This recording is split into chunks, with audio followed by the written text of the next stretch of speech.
कहा भगवान विष्णु कहते हैं मैं ब्राह्मण पूजा से ही प्रसन्न होता हूँ। कोई ब्राह्मण की पूजा करे तो मुझे बड़ी प्रसन्नता होती है।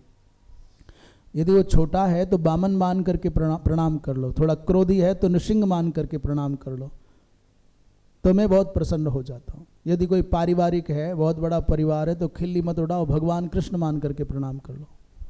कोई मर्यादित है, सीधे हैं, तो भगवान राम मान करके प्रणाम कर लो। बलराम जी ने कहा कि प्रातः जगते ही जो व्यक्ति गौ घृत को, गौ माता को, गाय की दधी को, सरसों को, राई को प्रणाम करता है, दर्शन करता है, स्पर्श करता है, वो पाप रहित हो जाता है।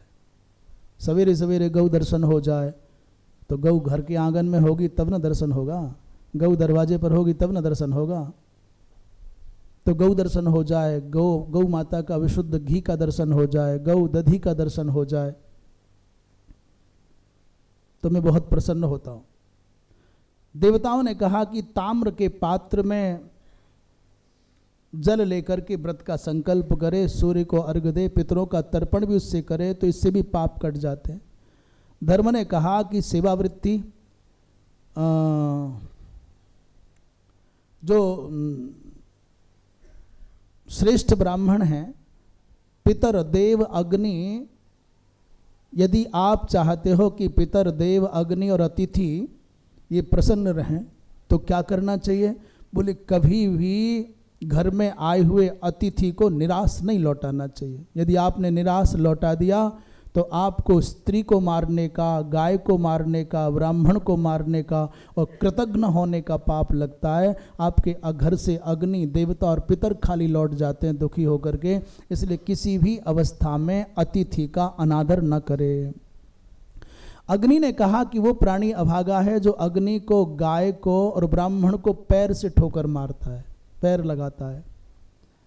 अनेक गौ माताओं ने कहा कि जो व्यक्ति मेरे 7 नामों का स्मरण करके प्रणाम करता है उसके सब पाप मिट जाते हैं। हम आप लोग मिल करके बोलें, प्रायः हमारे आदरणीय श्री मलुक पीठाधीश्वर जी महाराज प्रायः इन नामों का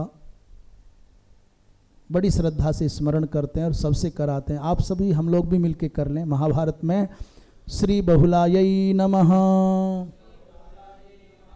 सब बोलें, आप भी बोलें जहाँ तक ईश्वर जा रहा है। श्री बहुलायै नमः, श्री समंगायै नमः, श्री अकुतो भयायै नमः, श्री क्षेमायै नमः, श्री सख्यै नमः, श्री भूयस्यै नमः,